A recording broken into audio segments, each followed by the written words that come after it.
हंगामे को लेकर ये बड़ी खबर सामने आ रही। कालीघाट रोड बूथ पर जमकर हंगामा देखने को मिला है। तो दूसरा दौर आते आते यहाँ पर हिंसा हंगामा जो है वो कई जगहों पर देखने को मिला और इस वक्त बड़ी खबर सामने आ रही है। कालीघाट रोड जो है उस पर जमकर हंगामा देखने को मिला।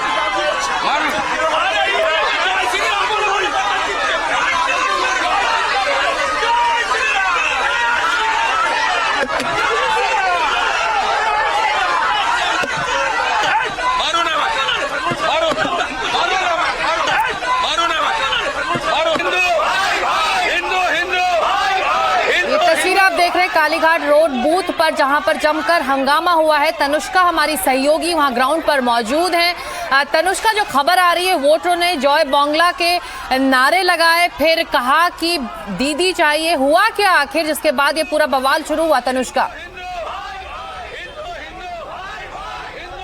जी बिल्कुल, तो शुवेंदु अधिकारी leader of opposition BJP candidate Bhawanipur assembly constituency seat से जा रहे हैं पोल से पोल, बूथ से बूथ, नज़र रखने के लिए, देखने के लिए कि बूथ पर किस हिसाब से पोलिंग हो रही है। पर हमें ये देखने को मिला कि जो जय हिंद भवन का जो पोलिंग बूथ था, वहाँ पर जब शुवेंदु अधिकारी अंदर गए तो उसके बाद वो ये चेक करने गए थे कि फेक वोटिंग हो रही है कि नहीं, फेक वोटर्स है कि नहीं। वहाँ पर जो तृणमूल कांग्रेस के सपोर्टर्स थे उन्होंने जय बांग्ला स्लोगन नारे लगाने शुरू कर दिए और फिर काफ़ी हॉस्टाइल एनवायरनमेंट हो गया। वहाँ पर काफ़ी सारे टीएमसी सपोर्टर्स मौजूद हो गए और उसके बाद जो बीजेपी सपोर्टर्स भी हैं वो भी साथ में जय श्री राम के चांस लगाने लग गए। तो ये दोनों तरफ से कन्फ्लिक्टिंग चांस हो रहे थे। काफ़ी माहौल इंटेंस बन गया था और कम्युनल भी रिलीजियस सेंटिमेंट्स के हिसाब से अगर देखा जाए तो उस हिसाब से माहौल काफ़ी ज़्यादा इंटेंस बन गया था। शुवेंदु अधिकारी इस बूथ से निकल नहीं पा रहे थे, उनको घेरा दिया गया था। दोनों टीएमसी के सपोर्टर्स जो हैं वो जय बांग्ला और दीदी चाहिए कह रहे थे और दूसरी तरफ से जो वोटर्स बीजेपी को सपोर्ट करते हैं उनके तरफ से पोरिबोर्तोन और पलटानो दरकार की बातें हो रही थी, यानी कि चेंज, बदलाव की जरूरत है, ये कह रहे थे। तो दोनों तरफ से काफी नारेबाजी हुई जिसके बीच में शुवेंदु अधिकारी फंस गए और उसके बाद एक पॉइंट के बाद सीआरपीएफ फोर्सेस ने, और जैसा कि आप मेरे पीछे भी देख सकते हैं, पुलिस फोर्सेस अभी भी तैनात है, इस जगह पर मौजूद है और सीआरपीएफ फोर्सेस को इसके बाद लाठी चार्ज लॉन्च करने की ज़रूरत पड़ गई क्योंकि जो लोग हैं दोनों तरफ से उनके बीच में माहौल काफ़ी इंटेंस हो गया था, काफ़ी हॉस्टिलिटी बढ़ रही थी दोनों गुटों के लोगों के बीच में और इसको तोड़ने के लिए लाठी चार्ज लॉन्च किया गया जिसके बाद लोग। तनुष्का, आप बने रहिए हमारे साथ। बिल्कुल, आप पर हम लौट रहे हैं। तो यहाँ पर स्थिति बहुत ही तनावपूर्ण बनी रही। यहाँ पर जिस तरह से जब शुवेंदु अधिकारी वहाँ पर पहुंचे तो वोटरों ने उन्हें जाने को कहा है। आपको दिखाते हैं कुछ देर पहले क्या स्थिति हुई थी। तनुष्का ने आंखों देखी। जैसा कि आप देख सकते हैं अभी सीआरपीएफ ने लाठी चार्ज शुरू कर दिया है यहाँ पर भवानीपुर में, जहाँ पर बीजेपी और तृणमूल कांग्रेस के वोटर्स और सपोर्टर्स के बीच में क्लैशेस हो गए थे। शुवेंदु अधिकारी लीडर ऑफ ऑपोजिशन भवानीपुर के जो कैंडिडेट है वो जब इस बूथ पर आए पोलिंग के प्रोसेस को देखने के लिए, उसके बाद पुलिस ने ये लाठीचार्ज इशू किया है और शुवेंदु अधिकारी अभी यहाँ पर भाग रहे हैं। शुवेंदु, आप इलेक्शंस होते हुए कैसे देख रहे हैं, पोलिंग को कैसे देख रहे हैं अभी होते? यहाँ से निकल जाऊंगा। शुवेंदु, पोलिंग कैसे होते हुए देख रहे हैं, क्या प्रोग्रेस है? पोलिंग अच्छा हो रहा है। 50% हो गया। क्या एक्सपेक्टेशन है आपकी? 90%। दीदी से वोट। ममता बनर्जी कह रही हैं कि इलेक्शंस रिग्ड हो रहे हैं। फॉल्टा में भी जो हो रहा है अफेक्टेड बूथ्स को लेके, उसमें आपका क्या कहना है? ब्लॉक मत कीजिए ना, अच्छा नहीं हो रहा है। फॉल्टा में जो हो रहा है उसको लेके आपका क्या कहना है? हम लोग काम कर रहा है, कैंडिडेट देख रहा है, हम लोग जो करना है करूंगा 5 बजे के बाद। ममता बनर्जी कह रही है कि इलेक्शंस रिग्ड हो गए हैं, इसमें आपका क्या कहना है? हिंदू जाग चुका है, हिंदू जाग चुका है। ममता को सफाई कर रहा है ईवीएम में। जो मुद्दे हैं जिनको बहुत बड़ा मार्जिन से हारेगा यहाँ, क्या मार्जिन, आपको क्या लगता है, क्या मार्जिन? बड़ा मार्जिन। मैं 6 बजे का बाद बताऊंगा। ओके, तो ये थे शुभेंदु अधिकारी, लीडर ऑफ ऑपोजिशन, एनडीटीवी से बात करते हुए, कहते हुए कि वे कॉन्फिडेंट है अपनी जीत को लेकर के, और फौलता में भी जो डिस्क्रिपेंसीज हो रही हैं बूथ्स को लेकर के, उसको लेकर के भी उन्होंने कहा है कि इलेक्शन कमीशन ने इसका नोट लिया है और आगे इसको लेके कार्रवाई भी की जा रही है। कैमरा सहयोगी गोपाल के संग तनुष्का दत्ता, एनडीटीवी इंडिया के लिए। फिर लौटते हैं तनुष्का के पास। तनुष्का, आपने ये खास बातचीत की है शुभेंदु अधिकारी से, जो मैदान में उतरे हैं भवानीपुर में कड़ी चुनौती देने के लिए ममता बनर्जी को। कह रहे हैं कि हिंदू वोटर जाग चुका है, वहीं ममता बनर्जी सीधा आरोप सेंट्रल ऑब्जर्वर्स पर, चुनाव आयोग के ऑब्जर्वर्स पर लगा रही हैं। ऐसे में कांटे की टक्कर भवानीपुर में देखने को मिल रही है। इस बीच कालीघाट से बवाल की खबर आ रही है, यानी चुनौती दोनों तरफ से कड़ी दी जा रही है। लेकिन इस वक्त क्या लग रहा है, कौन किस पर हावी दिखाई दे रहा है? बिल्कुल, जैसा कि हम जानते हैं कि भवानीपुर कोलकाता साउथ असेंबली में पड़ता है और कोलकाता साउथ की जो मेजॉरिटी होल्ड रही है वो तृणमूल कांग्रेस की रही है अब तक की। पर इस बार जितना हम देख सकते हैं, स्पेशली अगर हम भवानीपुर सीट की बात करें, यहाँ पर मेनली हिंदी स्पीकिंग लोग रहते हैं। यहाँ पर जो डेमोग्राफिक है लोगों का वो प्राइमरीली नॉन बंगाली है, और इस तरफ जो लोग हैं, ये पहली बार ये भी देखा गया है जब मैं वोटर्स से भी बात कर रही थी कि पॉल्टानो दरकार, यानी कि बहुत सारे वोटर्स बंगाली में भी बात कर रहे हैं और कह रहे हैं कि उन्हें परिवर्तन चाहिए। यही एक तरफ ये है, और दूसरी तरफ ये भी है जहां पर ममता बनर्जी का भी स्ट्रॉन्ग होल्ड है, और उनका जो वेलफेयर स्कीम, वेलफेयर पॉलिटिक्स जिसके कारण से उनका इतना डिस्टिंक्ट मार्क रहा है भवानीपुर कॉन्स्टिट्यूएंसी में, उसका भी एक तरफ है। लोग जॉय बांग्ला और दीदी चाहिए भी कह रहे हैं। तो दोनों तरफ से लोगों के काफ़ी सपोर्ट है अपने अपने लीडर्स के लिए। आज पर हमने ये पहली बार देखा कि सिटिंग चीफ मिनिस्टर पोल बूथ पर जाकर बैठी हैं, पोल बूथ के बाहर जाकर बैठी हैं, वोटर्स को आश्वासन दे रही हैं आके अपना फ्रैंचाइज एक्सरसाइज करने को। ये पहली बार हमने देखा है कि ममता बनर्जी ऐसे वोटिंग बूथ पर जाके बैठी हैं। इस पर लेकर के शुभेंदु अधिकारी का ये कहना था कि वो डर गई हैं और वोटर इंटिमिडेशन भी हो रहा है। ये ऐसा कहना है शुभेंदु अधिकारी का ममता बनर्जी के बूथ पर रहने को लेकर के। बिल्कुल, तनुष्का आप बने रहिए हमारे साथ। हम एक बार भवानीपुर चलते हैं, जहां पर हमारे मैनेजिंग एडिटर मनोरंजन भारती भी हमारे साथ है। मनोरंजन, यहाँ पर कहा जाता है कि 42% जो है वो बंगाली हिंदू हैं और 34% के आसपास जो है वो गैर बंगाली हिंदू हैं। तो कहीं ना कहीं बीजेपी की कोशिश यहाँ पर ये रही है जो गैर बंगाली हिंदू हैं उनको, उन वोटरों को अपने साथ लाने की।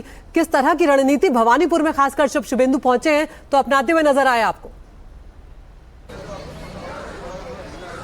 देखिए, आपसे थोड़ी देर पहले शुभेंदु अधिकारी यहीं आए थे। इसके बाद जब वहाँ गए, आगे गए, उसके बाद ही वहाँ पर नारेबाजी हुई और पुलिस को लाठीचार्ज करनी पड़ी है। तो बैटल ऑफ भवानीपुर जो है वो रॉयल बंगाल जो है ना, उस तरह से रॉयल हो गया है, क्योंकि ये सीट काफ़ी जो है ना दिलचस्प हो गई है। मैं आपको यहाँ दिखाना चाहूँगा। देखिए, अभी 1 बज गया है और अभी भीड़ देखिए यहाँ पर। और अब भीड़ में आप यदि नज़र डालेंगे तो आपको अधिकतर जो है महिलाएँ आपको दिखेंगी। और हर मुझे लगता है कि यहाँ पे इस वोटिंग पैटर्न को देख करके मुझे बहुत आश्चर्य हो रहा है कि इतनी बड़ी संख्या में महिलाएं निकलती हैं, जबकि ये शहर की सीट है, ये आप साउथ कलकत्ता की सीट है। और वहाँ पर देखिए लाइन में लगे हुए हैं ढेर सारे लोग अभी भी, जबकि 1 बज रहा है और सुबह से वोटिंग चल रही है। यहाँ पे 5 बूथ हैं, तो आप कह सकते हैं कि करीब 4,500 से के आसपास यहाँ पे वोट होगा। ये वही जगह है जहाँ पर कि ममता बनर्जी को वोट करने के लिए आना है। सुबह जो है वो जो अभिषेक बनर्जी यहाँ पर वोट करके गए हैं, और ये लाइन जो है वो बहुत कुछ अपने आप में कह रहा है कि ये इतनी बड़ी संख्या में महिलाओं का आना क्या वो ममता बनर्जी के लिए होगा, या फिर आपको लगता है कि शहरी सीट है। और ये जो डेमोग्राफी जो बताई जाती है, यहाँ पर आपको पंजाबी स्पीकिंग भी लोग मिलेंगे, ढेर सारे जो हैं वो सरदार जी वोटर भी हैं यहाँ पे। इस भवानीपुर में आपको बता दूं कि यहाँ पर गुजराती वोटर भी हैं। बाबा का ढाबा कर रहा था तो फाफड़ा जलेबी का भी दुकान मुझे मिल गया था एक जगह पे। तो इस कंस्टिट्यूंसी का प्रोफाइल है। लेकिन शुभेंदु अधिकारी के आने के बाद ये मामला जो है काफ़ी दिलचस्प हो गया है। यहाँ पर रोचक लड़ाई हो गई है। और ये बूथ जो है, मैं सुबह से यहाँ पे हूँ, ये जो भीड़ जो है लगातार बनी हुई है और महिलाएं जो है वो बड़ी संख्या में आ रही हैं। यदि ममता बनर्जी के लिए ये काम कर रहा है। जैसा कि कहा जाता है कि उनकी जो योजनाएं हैं तो उनको दिक्कत नहीं होना चाहिए, लेकिन यदि जो शुभेंदु अधिकारी कर रहे हैं कि हिंदू जो है वो बड़ी संख्या में निकले हैं, उनके अनुसार वो हिंदू वोटों में उन्होंने डेंट मारा है, तो फिर यहाँ पे दिक्कत हो सकती है। वरना ये सीट जो है काफ़ी दिलचस्प मोड़ पे है अभी वोटिंग के इस प्रोसेस में। तो बैटल ऑफ भवानीपुर में लगातार शुभेंदु अधिकारी के जो बयान आ रहे हैं, महुआ चैटर्जी हमारी कंसल्टिंग एडिटर भी अब हमारे साथ जुड़ चुकी है। महुआ, जो बात मनोरंजन कह रहे हैं उसको मैं और आगे बढ़ाऊंगी। महुआ, आप सुबह से एक बार नहीं, दो बार नहीं, तीन बार, जितनी बार शुभेंदु अधिकारी से हमारे सहयोगियों ने बात की है, उनका पहला जवाब ये होता है हिंदू वोटर बाहर निकल रहा है, हिंदू वोटर जाग चुका है, हिंदू वोटर वोट कर रहा है। तो ऐसे में बैटल ऑफ भवानीपुर में जिस आक्रामक तरीके से इस वक्त वो मैदान में उतरे हुए हैं, चाहे वो बूथ का जायजा लेने के लिए ही नहीं सही, लेकिन उनकी रणनीति समझ में आ रही है। महुआ से संपर्क टूट गया। मनोरंजन, ये सवाल मैं आपकी तरफ ही डायरेक्ट करती हूँ, आप जो कह रहे थे उसको और आगे बढ़ाते हैं। रणनीति साफ है इस वक्त बीजेपी की वहां पर। जी हाँ, बीजेपी ने अच्छा चुनाव लड़ा है, ये तो आपको मानना पड़ेगा। इस बार पूरे ताकत के साथ बीजेपी मैदान में उतरी है, लेकिन आप किसी भी स्तर पर ममता बनर्जी को फिलहाल कमज़ोर नहीं आंक सकते हैं, क्योंकि उनका अपना वोट बेस है और वो एक सर्टेन लेवल से शुरू करती हैं। वो एक सर्टेन परसेंटेज होता है उनके पास, उससे आगे उनको ऊपर उठना होता है। तो वो वोट बैंक कितना इंटैक्ट रहा है, ये सारा गेम जो है ना इसी बात पर है इस बार पश्चिम बंगाल का चुनाव। दूसरा डायनेमिक्स है जिसकी बात बहुत हुई है, एसआईआर की। एसआईआर में नाम कटे हैं ढेर सारे, इस इलाके में भी बहुतों के नाम कट गए हैं। अब मैं आपको एक उदाहरण बताता हूं।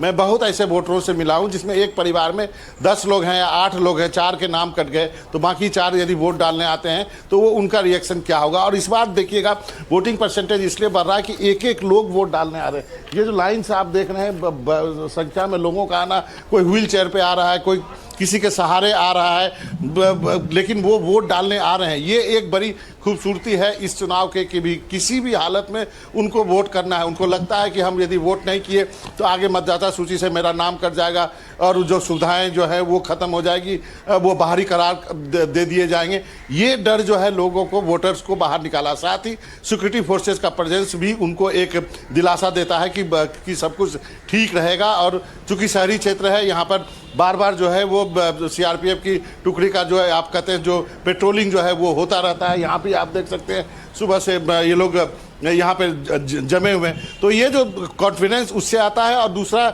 नाम कटने का डर, एसआईआर का डर, कागज पत्तर का डर, फिर से वोट नहीं डालोगे तो क्या होगा, इन सब के वजह से वोटिंग परसेंटेज यहाँ भी 90% जाएगा। लेकिन वो 90% को आप ऐसे समझिए कि आपने वोट को छोटा कर दिया है, क्योंकि एसआईआर में ढेर सारे नाम कट गए तो वो वोटिंग परसेंटेज बढ़ना ही बढ़ना है, क्योंकि लोग बाहर निकल के आ रहे हैं वोट करने।